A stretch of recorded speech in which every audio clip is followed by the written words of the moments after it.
What's going on, Junkie Nation? Gorgeous George and Goes reporting for duty here on a Thursday. Today we get to talk to Chris El Guapo Gutierrez, coming off a big win at the latest UFC Fight Night, UFC Fight Night 230 in Las Vegas. Decision win. He's now 8-2-1 in the UFC, 20-5-1 overall. Sorry, 25-2 overall. Welcome back, Chris. How are you?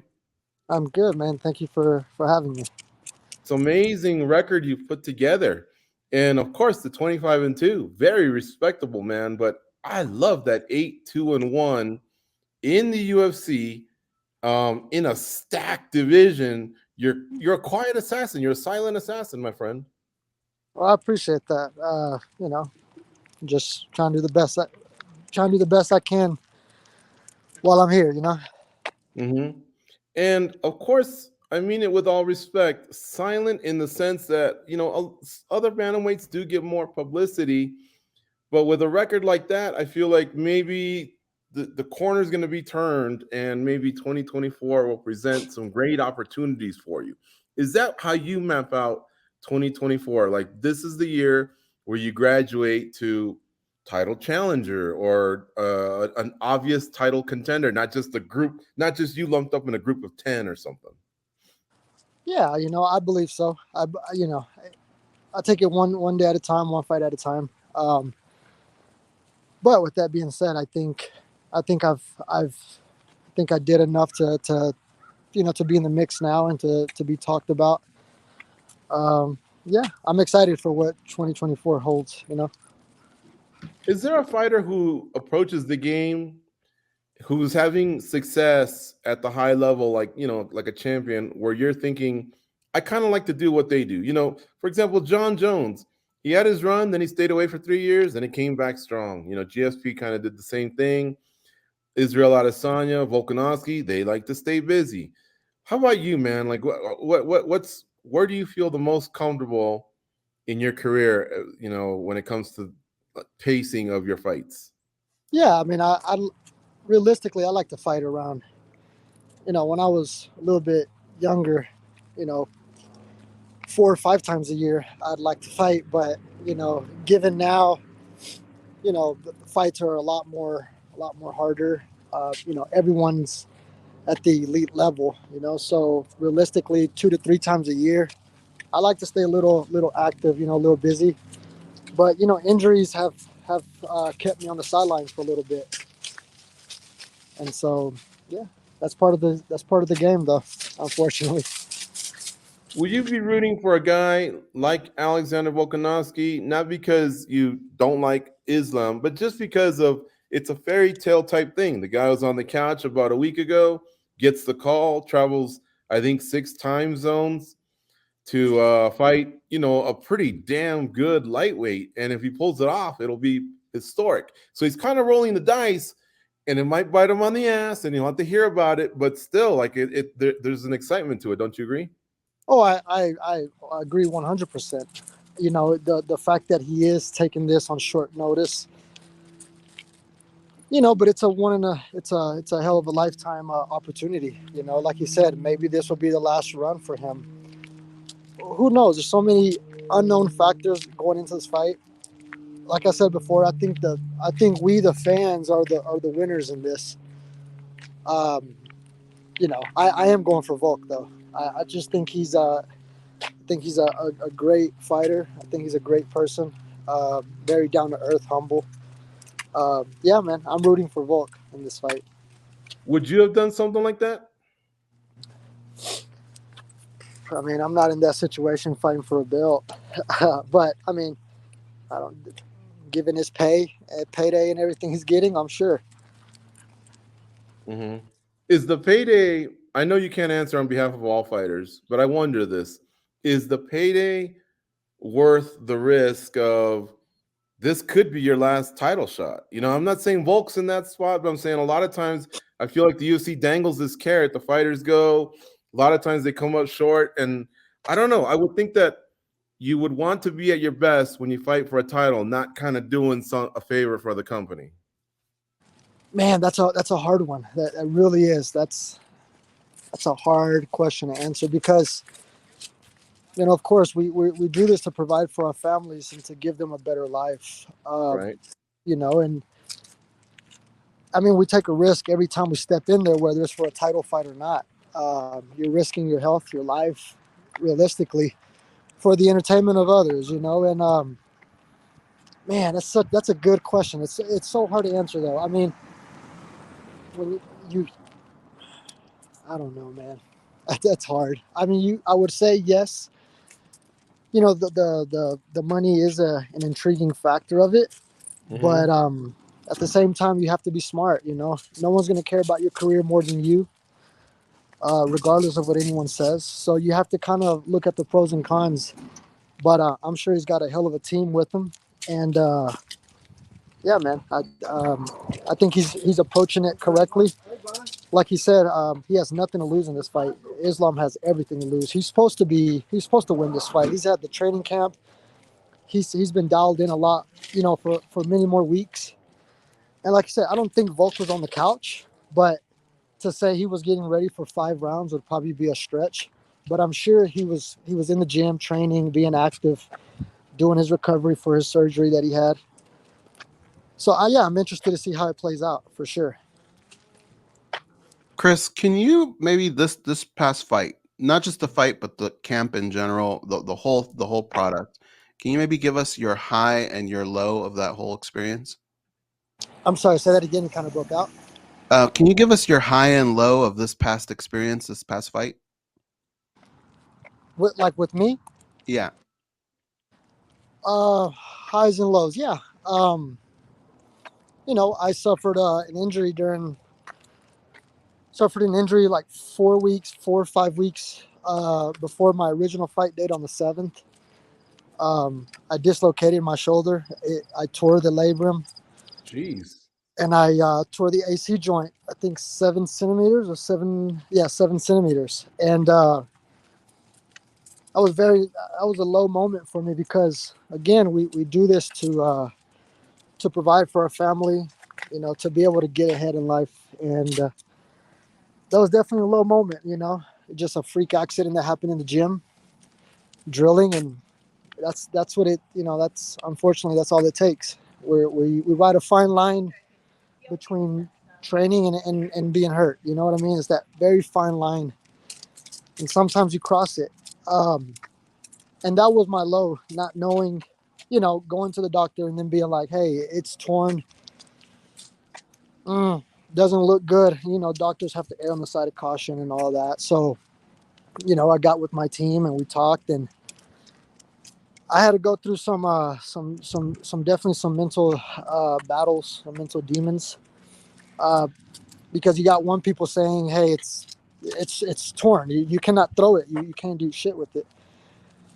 And then you got other people, telling you, all right, the way to get to the fight is to not use it. So for 4 weeks, 4.5, almost 5 weeks, I couldn't use, my arm.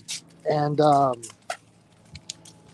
into a fight, being like, man, I haven't thrown this hand in 4 weeks. Now I'm about to go fight.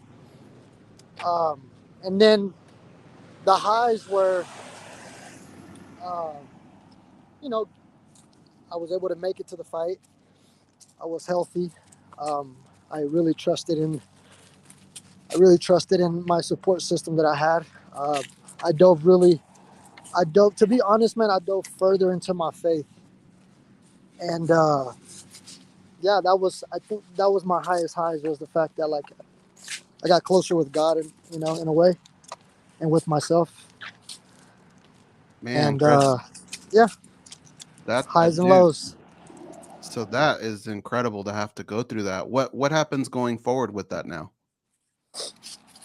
Uh, Life goes on. You just gotta kind of gotta roll with the punches.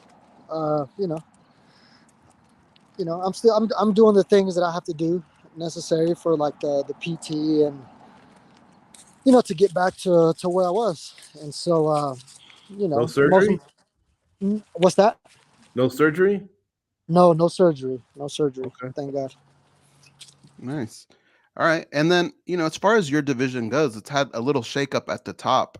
Do you like that? Do you like when the champion kind of switches around here and there, or do you prefer to have kind of like one dude and you, Chris Gutierrez, be the guy that shows up and spoils the party for everyone?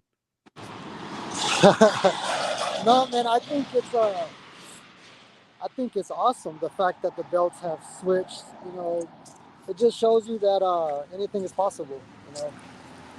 2023 was full of some crazy things, and I think that sent a message not just to like the athletes, the fighters. I think it sent a message to like a generation of kids growing up that you work hard enough and you go through all the adversities and you stick to it. The universe has a way of getting out of the way of your way. Mm-hmm. And then just one more thing on my end. On MMA Junkie right now, we're counting down the 30 greatest UFC fighters of all time. And we just announced Frankie Edgar yesterday. We're doing one at a time. You were the last person to face Frankie Edgar. Can you maybe share a good story from that camp or from that actual fight or a conversation you had with him? No, not with him personally. It was just I think the coolest thing was, it was cool, scary, surreal. It was all the emotions that you would feel facing somebody like Frankie Edgar. I grew up watching this guy on on the MTV show, where it's like the life of an MMA fighter or something like that. Mm-hmm. And so, I was watching this guy when I first started. I haven't even had my first amateur fight. And so to see someone of that caliber and then your name gets drawn for you and him to dance, it's a surreal moment, It's you're almost like looking at Superman across the cage. And you have to learn to and it's hard. It's hard to like remove the name and the face. Because if you give them the power, you make them larger than life. And I think what I did really good was I removed the face and the name, and it was just the body. That was a really cool moment. Do you think the current champion, Sean O'Malley, can get to that point where he's got a little bit of a Superman to him? It seems like he's always like the underdog. No one gives him a chance to win fights, but he does get the job done. Like, how do you feel like that the guy at the top is in regards to you? I mean, would you fight him tomorrow, or do you still feel like there's some holes to shore up before you can get to the top guy? No, I believe I could beat Sean O'Malley. I think he's a good fighter. I'd be lying if I said, oh, he sucks or he's garbage. No, I think he's very smart and calculated on how he approaches the game. Yeah. But other than that, I don't. Anyone can be beat. We all can be beat. It's no Superman mentality. There's no Superman to him. You know what I mean? No one. So I don't give that power to people like that. Mm-hmm. You had stated that you wanted the winner of Font versus Figueredo. Does that match with the health of your shoulder? The rehab that you're doing. Have you changed your mind? Is there another name that you thought of? Well, shit, I didn't think of that guy, or anything like that in the last few days? No, I still think what I said is valid. I added two more names though to that list. I could, maybe the winner of Bautista and Simone. That's another. Those are two other guys. We're all going to face each other at some point, so might as well get it done now. Mm-hmm. Are you out for a friendly stroll, or you got a dog with you? Both. Let's see the dog. We're curious. We're big dog guys, and I always like to see other people's dogs. What do you have? Okay, hold on. Let me turn this thing around.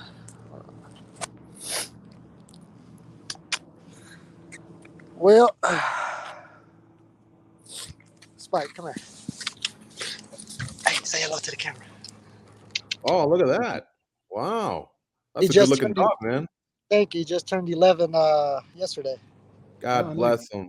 Nice. All right. That's awesome. You have just yeah. one? No, I got my girl's dog is out here too. Where's Oh, she at? okay. There she goes. Nice. That's my lady. Very cool. Oh, well, we'll let you go, man. Spend some time with the family, with the dogs. Great catching up with you. You're doing outstanding in a very difficult division. I see some big fights for you in 2024. We'd love to catch up more pre and post fight because, like I say, man, this is my favorite division, and there's so many killers here. It's so much fun. But anyway, thanks for the time, Chris.